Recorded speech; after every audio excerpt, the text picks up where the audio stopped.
La FIFA a donné la Coupe du Monde à Messi, vous m'avez bien entendu. On peut arrêter de faire genre, on le sait tous les gars. C'est pas moi qui le dis, c'est Patrice Evra. On sait tous qu'en 2022, ils ont donné la Coupe du Monde à Messi, tout est déjà écrit. Même les Français voulaient que Messi la gagne. Le penalty au début de la finale contre l'Argentine avec Dembélé. Patrice, pourquoi? Pourquoi? Comment est-ce qu'on peut dire ça? Il y a vraiment encore en 2025 des gens qui pensent ça, qui pensent que c'est la FIFA qui a fait gagner l'Argentine en 2022. Les gars, qu'on soit pour le Real, pour le Barça, pour Ronaldo, pour Messi, à un moment donné, il faut juste être un minimum objectif sur ce qu'on a vu. Puis c'est quoi ces arguments? Même les Français voulaient que Messi la gagne. Quel est le rapport? Il parle du penalty obtenu par Di Maria. Je suis désolé, vous regardez, il y a penalty, les gars. C'est pas la plus grande erreur d'arbitrage de l'histoire du football que de siffler ce penalty-là. Et puis surtout, pour moi, vous avez la mémoire courte. Parce que cette Argentine, c'est la meilleure équipe en 2022. Il n'y a aucune équipe qui s'est assise à la table de cette Argentine-là. C'est pas de la faute de l'Argentine si l'Espagne a perdu contre le Maroc, si l'Allemagne n'a pas passé les poules, si l'Angleterre a perdu en quart, si l'Italie n'était pas qualifiée, si le Portugal s'est fait éliminer contre le Maroc. Puis surtout, ils l'ont pas gagné si facilement que ça. Ils perdent le premier match contre l'Arabie Saoudite, on s'en souvient tous, le discours d'Hervé Renard. Ils jouent leur qualif pour les huitièmes contre le Mexique. Et là, il y a cet homme qui te lâche un banger, évidemment. Après, je suis d'accord, contre la Pologne, pour moi, il n'y a pas pénalty. Je vous le dis, si vous vous souvenez très bien du péno de Messi contre Chesney, il n'y a pas péno pour moi. Maintenant, si on juge sur le reste, les Pays-Bas, ils les ont mangés pendant 90 minutes, l'Argentine. Mais après, Van Gaal a mis des grandes têtes devant, Wout-Weghorst a mis un doublé, prolongue, péno, ils ont gagné. Contre la Croatie, il n'y a même pas eu match. 3-0, c'était plié. La Croatie n'avait pas le niveau. Et la finale, c'était une démonstration de football. Pendant 80 minutes, il n'y avait qu'une seule équipe sur le terrain. L'Argentine, ils ont réduit la France à faire qu'au bout de 45 minutes de jeu, tu te demandes si tu regardes une finale de Coupe du Monde. À la fin, 3-3, scénario de dingue, ils gagnent au péno. Vous pouvez pas dire qu'on leur a offert. On peut pas tenir ce genre de propos. Ils ont gagné la Coupe du Monde, ils la méritent, c'est tout. Alors s'il vous plaît, arrêtez avec ces histoires. Ils l'ont gagné, ils la mérité, tout était écrit. Peut-être, mais en tout cas, on a vibré, on a aimé, et ils ont gagné. C'est tout.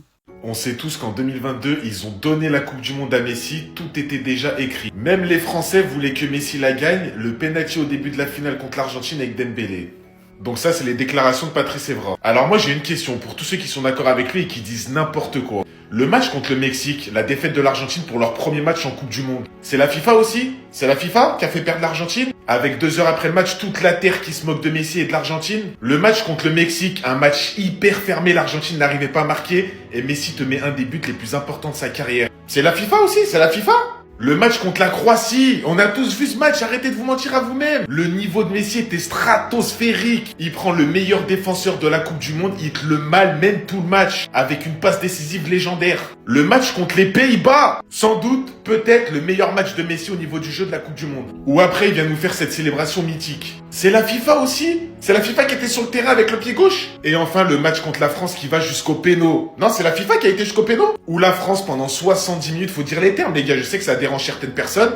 Faut être objectif. La France s'est fait atomiser pendant 70 minutes. S'il n'y a pas le réveil de Kylian Mbappé, Kolo Muani, tout ça à l'entrée des joueurs, l'Argentine gagnait 3-0, 4-0. Au bout d'un moment, faut arrêter toute sa carrière. Vous vous êtes moqué de lui parce qu'il a rien gagné avec l'Argentine. Ouais, il a pas de Copa América. Ouais, il arrive pas à amener l'Argentine super-haut. Ouais, il échoue en Coupe du Monde. Et comme par hasard, dès qu'il gagne la Coupe du Monde, ouais, mais il a triché. Ouais, mais ça a été donné. Ouais, mais c'est volé. Il gagne la Copa América. Ouais, mais la Copa América, c'est pas ouf non plus. Alors que toute sa vie, vous vous êtes moqué de lui parce qu'il a pas gagné de Copa. Ça, en fait, c'est tout simplement le prix à payer quand t'es le meilleur joueur de l'histoire. Il y en a, vous êtes tout simplement des rageux. Parce qu'on sait qu'au fond de vous, dans vos têtes, vous savez qu'il a fait une Coupe du Monde de malade mental. Vous le savez au fond de vous qu'il mérite. Mais tellement vous avez la haine de le dire, tellement vous êtes pas content que Messi a gagné la Coupe du Monde, eh ben vous mentez. Ouais, il a triché, ouais, il a été donné, ouais, il a mis que des pénaux. Quand c'est les autres, ouais, les pénaltys, faut les mettre. Mais quand c'est Messi qui met des pénaltys, ouais, il met que des pénaltys. Alors que tu sais très bien qu'il a fait une Coupe du Monde de malade dans le jeu.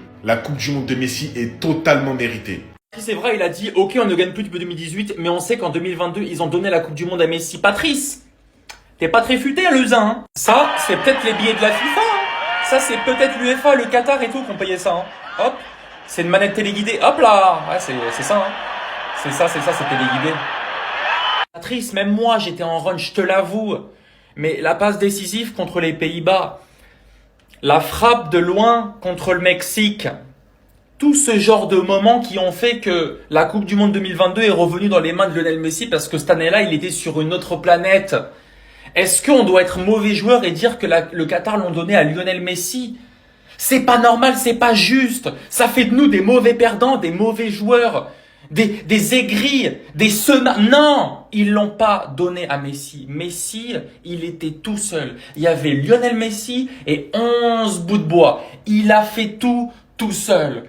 Honneur à lui, bravo Lionel Messi, ce que t'as fait, c'est au-delà de l'imaginable. J'ai rien à dire. Mais Patrice, arrête. Les gars, la jambe de Carvajal, c'est pas possible. Avant de vous montrer sa jambe, regardez bien avec Rudiger, ça fait énormément polémique, je vais vous expliquer. Ceux qui n'ont pas compris, vous avez vu le supporter demander une photo avec Rudiger et par la même occasion du coup a essayé de le toucher physiquement. Rudiger s'est écarté, vous avez vu son geste et a dit tu n'as pas besoin de me toucher. Et ça a vraiment provoqué, mais une haine carrément dont je m'y attendais pas. Je voulais juste lire ça, ça a sollicité une de ses haines envers le joueur. Alors que dites-vous, il a simplement refusé d'être touché. Comme chaque être humain dans ce monde a le droit de demander, sachant qu'il doit y avoir combien de personnes qui doivent essayer par jour honnêtement de lui faire ça. La photo elle vient de sortir, hein, ça fait le tour des réseaux. Regardez juste les deux jambes de Carvajal. Celle avec laquelle il a eu le ligament croisé et l'autre qui n'a rien eu. Je crois qu'on se rend vraiment pas compte à quel point, des fois, ça peut être dur pour les footballeurs. Alors imaginez carrément Neymar qui a subi des choses comme ça toute sa vie. Ils sont bien payés, etc. Il n'y a pas de souci. Mais quand vous voyez ça là, limite il n'a plus de muscles dans sa jambe. Je sais même plus s'il pouvait marcher encore jusqu'à avant 2 semaines. Et qu'aujourd'hui il revient comme ça se battre pour prétendre à une place dans la meilleure équipe de l'histoire du football. C'est super fort. C'est vraiment super fort. Bon rétablissement Carvajal en espérant te revoir le plus rapidement possible sur le terrain parce qu'en ce moment c'est compliqué sans latéral droit. Le Paris Saint-Germain veut se venger du Real Madrid mais avant ça regardez juste cette vidéo entre Yamal et Asensio. Elle est sortie aujourd'hui et elle fait beaucoup de bruit alors qu'ils ne connaissent absolument pas le contexte. À la sortie de cette vidéo les supporters barcelonais se sont empressés de citer Lamine Yamal intègre Raúl Asensio dans l'équipe nationale alors que personne d'autre ne voulait l'approcher à l'entraînement. Or cela n'a aucun rapport. Pour les photos on voit très clairement que Yamal ne voulait pas rentrer dans le rondo après avoir perdu au jeu.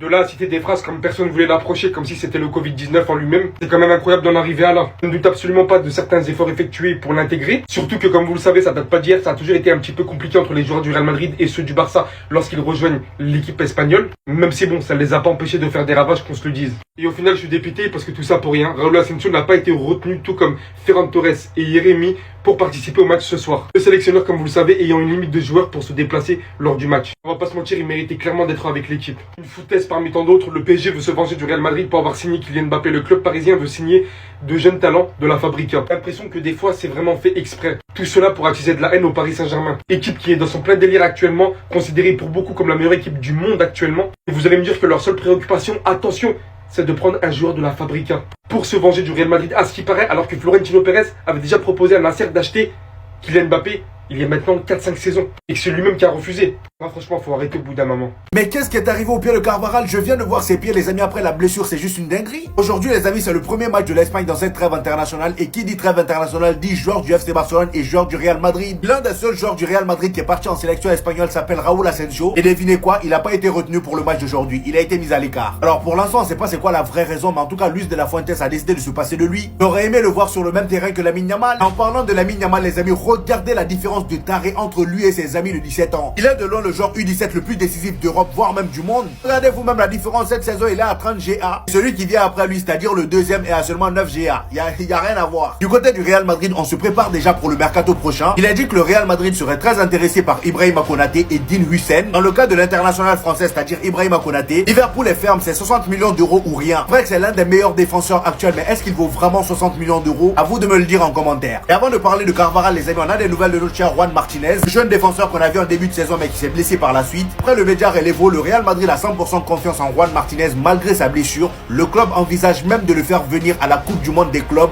pour le récompenser. Imaginez un peu la paire Juan Martinez, Raúl Asensio, le feu que ça va être. Et pour terminer les amis, Carvajal, regardez-moi la différence entre ces deux jambes. La différence de muscle entre les deux jambes est juste hallucinante. Bien évidemment la jambe qui est beaucoup plus mince que l'autre est la jambe qui était blessée. Et là avec son retour à l'entraînement, je pense qu'il va essayer de remuscler ça pour que voilà, ça soit beaucoup plus équilibré. Parce que là moi quand j'ai vu ça, j'ai flippé direct. On vous répète sans arrêt que le cauchemar d'un footballeur, c'est les ligaments croisés. Et certains se demandent pourquoi. Je vous laisse regarder l'image. Le genou de Carvajal à l'entraînement. Il est forcément expliqué par le fait qu'il avait un plâtre ou une attelle et que comme son genou n'était pas en activité, il a perdu en muscle. sa fibre musculaire, etc. Et moi, je me pose forcément la question de savoir comment il va pouvoir revenir au haut niveau, de la même manière qu'Alaba, en sortant d'un ligament croisé, tout en sachant que Carvajal, il est âgé de 31, 32 ans. C'est-à-dire qu'il est âgé quand t'es jeune, c'est une blessure de laquelle tu vas plus facilement récupérer. Mais Carvajal, là, ça va être chaud. En plus, il joue à un poste, les gars, je vous fais pas dire les efforts qu'il faut faire. S'il joue sur une jambe, ça va pas être possible, hein. J'espère qu'il va revenir au haut niveau, mais ça risque d'être compliqué. En tout cas, vu l'état de son genou, la rééducation s'annonce très longue. Je pense qu'il en a encore pour quelques mois. Il rejouera pas avant la fin de cette saison. Enfin, je lui souhaite de rejouer avant la fin de cette saison, mais ça risque d'être très compliqué. On va devoir se renforcer avec un latéral de haut niveau cet été. J'espère que Florentino, il va un peu lâcher prise parce que c'est vrai que ça fait plusieurs années qu'il met pas la main à la poche.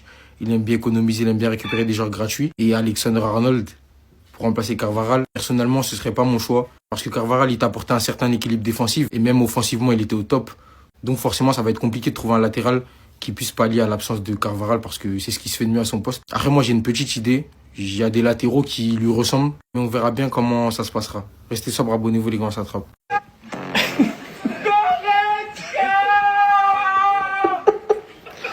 Les gars, regarde. Oh là, on est tombé sur le fan le plus marrant. Partout, il le croise, il crie son nom. Attendez, c'est pas fini, hein.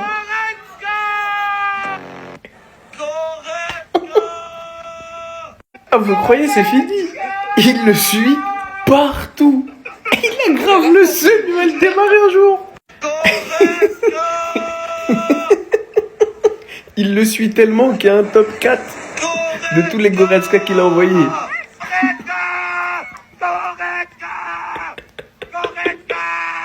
Positiv. Ich glaube, wir haben gut ins Spiel hier reingefunden über den Kampf. Wir wissen, wie schwer das in der alten Försterei sein kann. Und ja, sorry, es ist gerade ein bisschen schwierig, mich zu konzentrieren. Ja, ich bin gut durchweg zufrieden. Ich glaube, der Fan hat gerade gesagt, Goretzka für Deutschland, oder? Ich glaube, das würde ja meine Frage anschließen. Ja, ich habe ihn nicht so gut verstanden, aber meinen Namen habe ich... C'est vrai, c'était encore au début, là, il rigolait. Là, il rigole plus. Il lui a tellement fait regarder comment il rigole plus.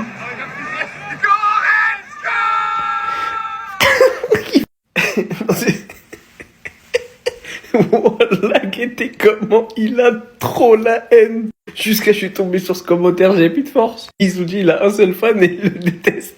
Non, voilà, merci à ce fan. Parce qu'il m'a fait rigoler de gueudin.